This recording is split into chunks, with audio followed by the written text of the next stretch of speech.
Hello everyone, and welcome to DE Classified, a podcast showcasing the history of destroyer escorts. Each month, a member of USS SLATER's education crew will highlight a specific destroyer escort and share the stories of the sailors who served aboard these trim but deadly ships. I'm Shanna Schuster, the Visitor Engagement and Program Manager at USS SLATER, and today, we're going to DE classify USS SLATER.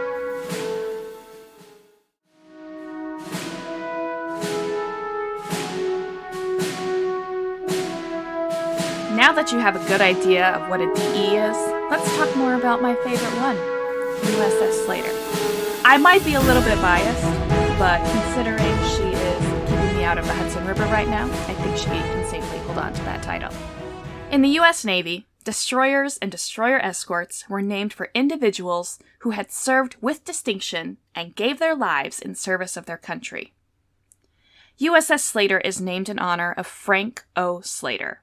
Frank was born in Fife, Alabama on the 19th of December in 1920. He enlisted in the United States Naval Reserve on the 10th of February 1942. Upon completion of basic training, Frank was transferred to the receiving station in Pearl Harbor for reassignment. He served aboard the heavy cruiser USS San Francisco from the 4th of April to the 12th of November in 1942. It was on the 12th when he was killed in action at his battle station during an air attack at the Battle of Guadalcanal. He was awarded the Navy Cross for gallantry in action, posthumously, for continuing to fire his anti-aircraft gun while a Japanese aircraft crashed directly into his gun battery. The rest of his crew also have destroyer escorts named in their honor. Frank was buried at sea and has a grave marker at Arlington National Cemetery. USS SLATER DE 766 was laid down on the 9th of March, 1943, by the Tampa Shipbuilding Company in Tampa, Florida. She was launched on the 13th of February in 1944 and was sponsored by Frank's mother, Mrs. Nora L. Slater. This ceremony was the first time that many members of Frank's family had left the county they were born in. The Frank family showed up in force to the christening. They piled into 2 cars that they had to borrow from neighbors to make the drive to Tampa. Frank's brother, Elam, would go on to serve aboard this ship named after his brother and man a 40mm gun. The Frank family were sharecroppers, and the money they earned with Frank's life insurance literally bought the farm. And now they owned the land they had farmed for so long. The bottle Mrs. Slater used to christen the ship was not filled with the customary champagne, but water from the farm's well. The ship was commissioned into naval service on the 1st of May, 1944, with Lieutenant Commander Marcel Blanc in command. Her initial outfit included 3 3-inch 50 caliber guns, 1 Mark IV twin 40mm Bofors gun, 10 single 20mm Oerlikon guns, and 1 24 spigot Mark X Hedgehog projector. She was also equipped with 2 fantail depth charge racks, 8 Mark VI depth charge projectors, and a triple torpedo tube launcher. At that time, she was painted out in a camouflage pattern which the Navy called Measure 22, which was mostly gray in color. Slater is 306 feet in length, with a crew of 216 officers and men. Slater embodied the latest anti-submarine warfare equipment, including sonar, an echo-ranging system providing distance and position information of underwater targets. 2 radar systems were in operation.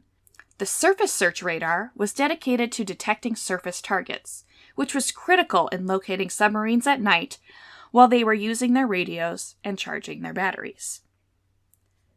The air search radar gave early warning of approaching enemy aircraft.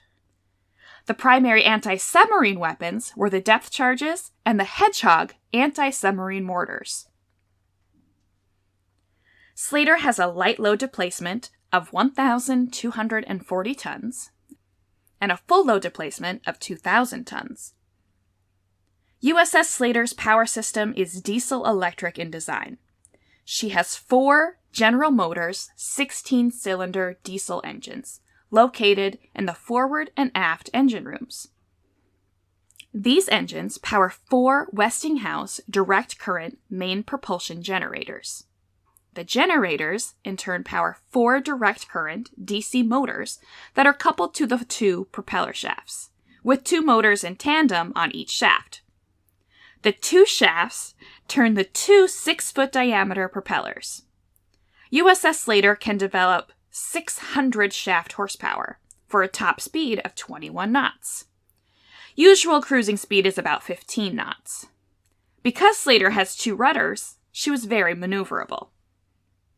On the 17th of May, 1944, while still in Tampa, a fire broke out in the B-3 ship's service generator. Machinist mate Ed Lavin was injured trying to put out this fire.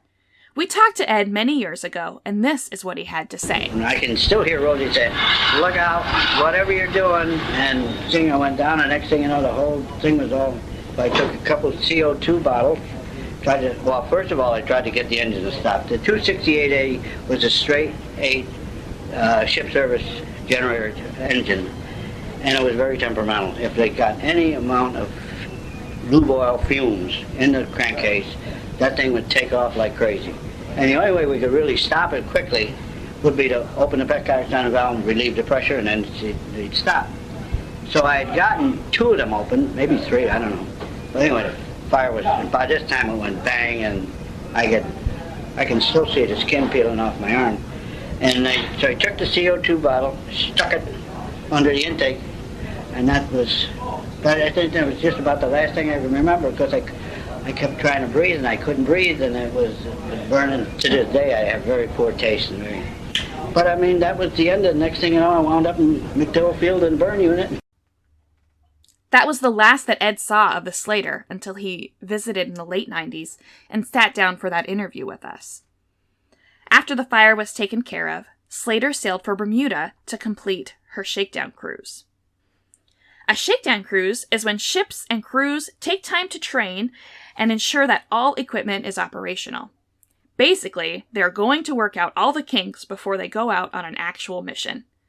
SLATER's shakedown was unusually eventful. In June 1944, she was ordered to make a speed run to Solomon, Maryland, carrying a torpedo for analysis. The torpedo had been recovered from the U.S. Navy's capture of a German U-boat, U-505. A very interesting story in and of itself, the capture of U-505 was also carried out by destroyer escorts, and will most certainly be the star of a future episode of DE Classified. Furthermore, U-505 is now on display at the Museum of Science and Industry in Chicago. This was a huge deal that this sub was captured. German submariners tried everything they could do to never allow Allied powers to gain control of a U-boat, and now the U.S. had a vessel to study and learn from. Who knows what kind of secrets they could uncover? After dropping off the torpedo, SLATER sailed to Boston. During this period, she went into the yard and had her torpedo tubes removed and replaced with 4 single-barrel, Army-style 40mm guns. During this overhaul, the large chart room behind the pilot house was converted into a Combat Information Center, or CIC. And the adjacent Captain's Sea cabin was converted into a small chart room. She then sailed for Key West, Florida on the 11th of July, where she acted as a target ship for torpedo bomber squadrons and as a sonar school ship. So planes are firing dummy torpedoes at us for practice, and we're training with our sonar equipment to track those torpedoes. But the torpedoes they were firing weren't actually supposed to hit us. SLATER took 5 hits from these dummy torpedoes, and some of that damage is still visible 75 years later. SLATER departed Florida for New York on the 15th of September. While en route, many crew members report that a torpedo was fired at the ship. Electrician's mate Earl Labor says, "On the way to New York, the story goes we were almost torpedoed but our sound gear didn't work, so we couldn't locate the sub. Whereas executive officer on the Slater, Harold Paulson, reports, We'll listen to some of these boys talk. They'll talk about torpedoes. It's a lot of crap.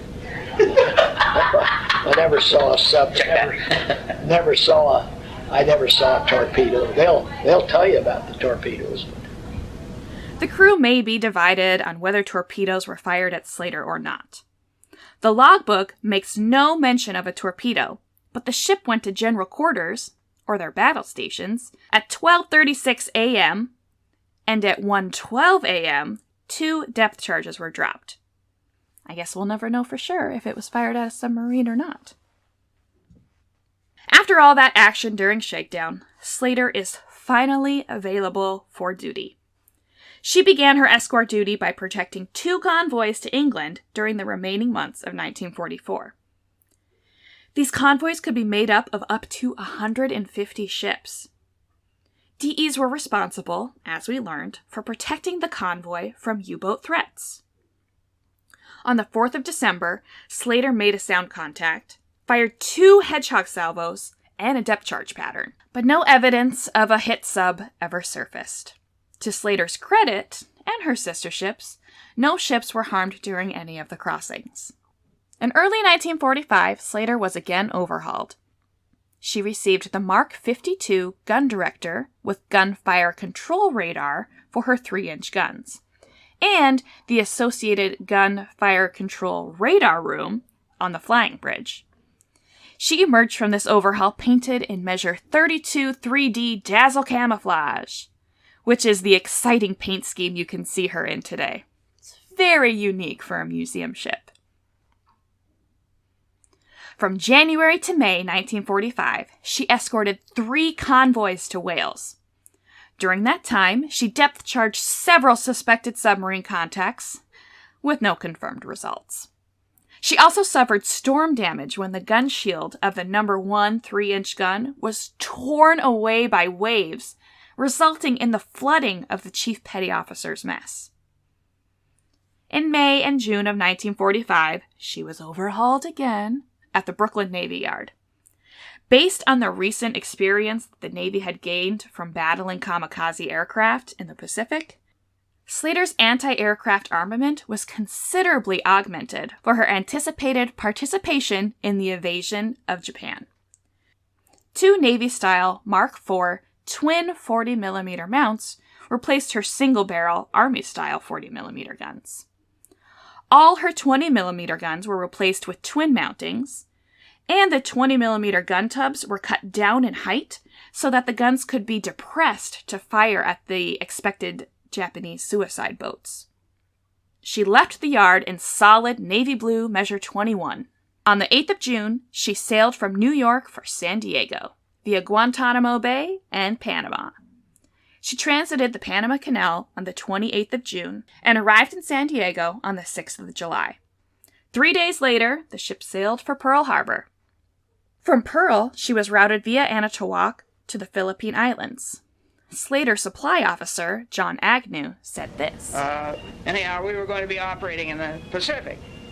The ultimate plan being that we would be one of the picket ships involved in setting up the invasion of Japan. Fortunately, that didn't happen. We stopped in Pearl Harbor, I mentioned that. We picked up more crew there and dropped off some crew. We were in Eniwetok Atoll when the first atomic bomb was dropped, and there were hundreds of U.S. ships, not all of them destroyers. Some of them were destroyer escorts, some destroyers, some troop transports, all kinds of things. And you would not believe, it sounded like 400 stadiums cheering after one touchdown when we got the word that the atomic bomb had been dropped. And of course, then the second atomic bomb was dropped a few days later. Following the cessation of hostilities with Japan, on the 5th of September, she escorted a convoy to Yokohama, Japan. In October, Slater found herself inside a typhoon, or hurricanes for people on this side of the world. Earl Labor was trying to continue working inside the engine room and had some difficulties. And I remember that night, it was real bad. I had to tie myself against the engine room to, one of the supports to even be able to stand near. I doubt if I could even get to the switchboard. And we were told to put on our life belts and knives, which I kind of doubted we even get out of the ship. But when we got stopped, when the storm let up, we were off the China coast somewhere. I never served aboard above the deck, so I never really knew what was going on, but this is more or less what was told to me when I was down on the Union Room. Slater escorted convoys to Japan, the Netherlands, East Indies, and to the Caroline Islands. In November, Captain Blanc was relieved by Lieutenant William Martin as commander of the ship. Slater operated in the Philippine Islands until the 31st of January, 1946, when she sailed back for the United States. Slater arrived at San Pedro, California on the 24th of February, 1946, and received orders routing her to Norfolk, Virginia, via the Panama Canal for deactivation. She arrived there on the 26th of March and prepared for decommissioning. A month later, she sailed for Green Cove Springs, Florida, to continue that deactivation process. In May, she was placed in reserve and out of commission as part of the large mothball fleet that was located in the St. Johns River, just 2 years after she was launched into commission.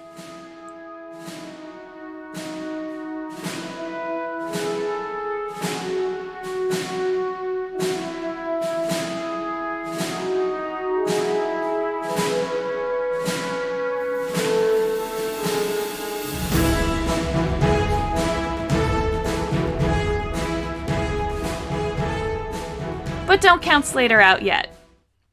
In 1947, President Harry Truman enacted the Truman Doctrine. This doctrine stated that the U.S. would do whatever it could to help stop the spread of communism, even going as far as giving away their war materials. Under the Truman Doctrine, within the Military Defense Assistant Program, USS SLATER was struck from the U.S. Navy and transferred to Greece on the 1st of March in 1951. Under this program, it was expected that if the communist bloc invaded Western Europe, escort vessels of our NATO allies, such as SLATER, would be available to assist in convoy escort and anti-submarine warfare. USS SLATER was renamed Itos, which translates to Eagle in the Hellenic Navy. 3 other DEs joined her in Greece at this time. The USS Eldridge, DE-173, was renamed Lion, or Lion. USS Garfield Thomas, DE-193, was renamed Panther. And the USS Ebert, DE-768, was renamed Ilax, or Hawk. This class of ships was affectionately called the Beasts in Greece, and to this day, we hear stories from sailors who trained aboard these ships. They loved their time aboard and were grateful for the might of these ships. Slater began her Greek service in July of 1951. For the next 40 years, she completed 3,223 voyages for cadet training, patrols, exercises, and independent missions. She sailed 617,000 nautical miles. These missions involved NATO maneuvers, Naval Academy voyages, and trip supports within the Mediterranean, Africa, Scotland, the North Sea, and South American ports, under 55 commanding officers. She was active during the Cold War and was featured in a number of films, including The Guns of Navarone and Alice in the Navy. By the late 80s, the need for her services had diminished, and she was deactivated on the 5th of July, 1991. Just 2 days short of 40 years from the date of her arrival in Greece. She was stricken in Crete and stripped of all usable gear and equipment. She was awaiting disposal in Suda Bay, Crete, when she was once again saved for another mission.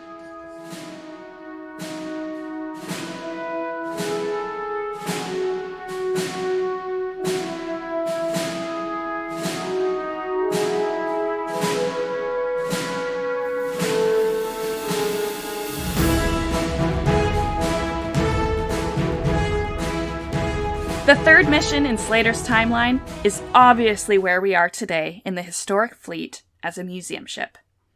The preservation of USS Slater has its roots in the creation of the Destroyer Escort Sailors Association, or DESA.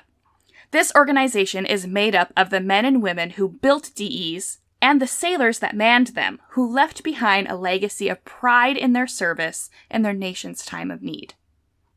As these young sailors aged, their pride in their service grew and a sense of cohesiveness developed. That bond became the nucleus of the Destroyer Escort Sailors Association and spurred the effort to save one of their ships. The group was founded in the 70s as a veterans association for the men who manned the 563 destroyer escorts built during World War II. In the late 80s, the 15,000 members of DESA began a search to find and save a destroyer escort for posterity. A worldwide effort revealed that only a handful of destroyer escorts remained available for preservation. After 5 years and several attempts to preserve other DEs, USS Slater was located in Greece. When the Greek government decommissioned Slater in 1991, the veterans set about trying to save her from the scrap heap. At that time, she was the most historically accurate and complete ship of this class left. While her interior had been extensively gutted and cannibalized, she still had most of her World War II armament intact. The Greek government agreed to donate the ship to the veterans, and arrangements were made for the transfer of the vessel through the U.S. State Department. At the time, DESA was an aging organization whose enrollment was exclusive to DE veterans. It was decided to create a new organization, the Destroyer Escort Historical Foundation, to obtain and care for Slater. This would eventually be renamed the Destroyer Escort Historical Museum, which is what Slater is today. The foundation was created in 1993 as a private, not-for-profit, educational corporation, and its goal was to restore USS Slater for the general public as a museum, educational center, and tourism destination. The DE veterans raised $290,000 to have Slater towed back to the United States. Plans were made to temporarily berth her at the Intrepid Sea, Air, and Space Museum in New York City. When she arrived in New York City in August of 1993, her condition was appalling. Remember, the Greeks thought she was trash. Volunteers still talk about the holes in the deck, rust-covered guns, and ladders with missing rungs. But she was the last floating destroyer escort in this country, and the dedicated volunteers of the Statue of Liberty chapter of DESA set about trying to raise the funds to do the work necessary to restore her. 5 years later, in 1997, in a decision to downsize their fleet, several of the ships that were berthed at the Intrepid were asked to find new homes. Slater was among them. It was at this point that the city administrators in Albany, New York, recognizing the historic significance of Slater, reached out to DESA and invited her to take shelter in their Hudson River waterway. The ship arrived in Albany in October of 1997. A new group of volunteers rose to the challenge of restoring the ship. Donating an average of 15,000 hours a year, the volunteers have been working diligently to turn her into a first-class historic naval ship. The volunteers have succeeded. The ship is no longer the rusty hulk that arrived in New York. The volunteers have brought new life to Slater, and she has become the center of a world-class naval preservation effort. The radars and plotting tables now glow in CIC. World War II transmitters spark in Radio Central, as antennas carry Morse code to other historic naval ships. All of her guns train and elevate, and the brightwork is polished and oiled weekly. Her whaleboat has been fully restored and is operational. It is raised and lowered in the davits, just as it was over 75 years ago. Meals are again cooked in her galley and served on the mess decks. Decks are swept and swabbed. Weather decks are washed down weekly. Her new paintwork makes her look fit for sea duty. Her radar rotates, signal flags flutter, ventilators hum, and fresh water again flows through her plumbing. The colors are raised every morning and lowered every evening.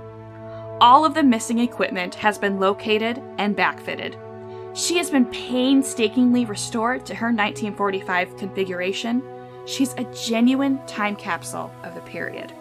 The culmination of restoration effort was the 2014 and 2020 dry docking of the ship in Staten Island for a much-needed hull repair below the waterline and a complete refit of the mast. Our supporters, to fund these projects, raised over $2 million privately. Dozens of preservation and restoration projects were completed, including the repainting of the ship in her World War II dazzle camouflage. Throughout her career as a museum ship, Slater is proud to host many DE ship reunions. We are always amazed and gratified by the former sailors' reaction to the ship and her restoration. We have noticed a new and heartening trend. More and more young people are visiting the ship. They are the sons and daughters of the DE veterans and their sons and daughters.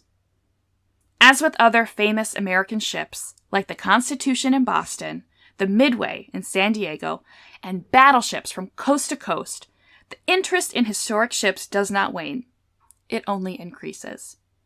The main purpose of the museum is to keep alive the history created by DEs and their crews during the time and service to our nation. Through educational and cultural programs, the museum preserves and passes on the proud history of these trim but deadly warships to the families of those who served aboard them and to the generations of the future. All generations will be able to honor the Navy and Coast Guard sailors who manned them. Slater was officially designated a National Historic Landmark by the United States Department of the Interior in March of 2012. The vessel is often cited by our visitors as one of the most authentically detailed warship museums in the nation. Primary mission of the Destroyer Escort Historical Museum is to utilize the Slater as an educational platform to teach visitors about the contributions of destroyer escorts in World War II and the post-war Navy. This keeps alive the history, spirit, and technology of these vessels and the men and women who built and manned them. The result becomes a better understanding of the significance of the Second World War and the Cold War years and their impact on today's world. To accomplish this, we collect, maintain, display, and interpret artifacts and documents relating to the role of DEs in the U.S. Navy. These artifacts are now on display at USS SLATER and can be viewed by thousands of visitors. Currently, over 4,000 items are accessioned, including photographs, books, logs, personal items, enemy battle remnants, and various types of memorabilia. The collection is on display in the after-berthing compartment C203L and is available to visitors to view. Additional items can be seen throughout the ship to reveal how the ship was equipped when she was at sea. Slater has become what we intended, a virtual time capsule of Navy life in the 1940s, carrying visitors back into history. Our primary emphasis is the authentic restoration and display of the ship herself in her 1945 configuration, with all the equipment and artifacts she would have carried at that time. Our volunteers work to achieve this goal constantly. Their dedication and attention to detail is the backbone of this project, and we wouldn't be here without them. Our maintenance team is amazing, and you can see their work on display and measure their progress in our daily Facebook posts. Something less tangible to measure is the impact our education team has on our community. Not only does this team serve as tour guides, showing over 15,000 visitors around the ship per year, they also run overnight programs, teach lessons in school classrooms, and travel to American Legion clubs, libraries, and senior citizen centers to give oral presentations pertaining to DE history. We set up artifact displays, research and write historical articles, and produced an introductory video shown to visitors before their tour begins. We also produce an electronic newsletter, Slater Signals, a quarterly print newsletter, Trim But Deadly, and we are now releasing monthly podcast episodes here at DE Classified. Our radio gang operates an amateur radio station using World War II vintage equipment and antennas. WW2DEM is their call. Their busiest weekend is Museum Ships Radio Weekend, the first weekend in June. We speak with museum ships from all around the world. I'll leave you with some last words from Earl Labor, our electrician's mate getting tossed around in the engine room. When asked what he wants people to remember from his time aboard Slater, he said this. I guess to tell him that, you look favorable towards the ship that took you through a lot of, although the ship probably, certainly didn't see a lot of action, but hopefully, we protected a lot of convoys. But it was the rough seas that we went through. One particular night, I remember that they sounded general quarters, and they notified us that a man had fallen overboard on another ship. And I remember looking out in that black sea, huge waves, and thinking, some poor guy is out there. It would be impossible to ever find the guy. In another case, that happened in the daytime, a fellow on another ship went to sleep in a whaleboat, and the waves caught the whaleboat, tore it off the side. He went into the ocean, of course, and here again was these mountainous waves. And another ship and ours closed up to him to throw over life buoys to him so they could haul him aboard. And they did get him. The other ship got him. We didn't, but we were there. And I think it was a ship that was made really well to stand the abuse that it took on the North Atlantic. And I've talked to people about how rough the seas got on the North Atlantic. I wonder how many of them actually believe me, but it's true. It's all true. If you're looking for even more information on destroyer escorts, or you want to hear the oral histories I've used today in their entirety, head to our website at ussslater.org. It's one of the most complete sources of destroyer escort information in existence and contains links to other DE-related websites.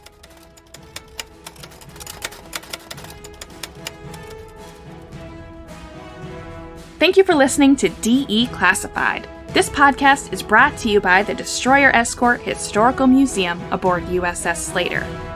You can find a transcript of this episode, accompanying photos, and a bibliography at ussslater.org/DE-classified. I'm Shanna Schuster, and I hope you join us next month to DE Classify USS Mitchell.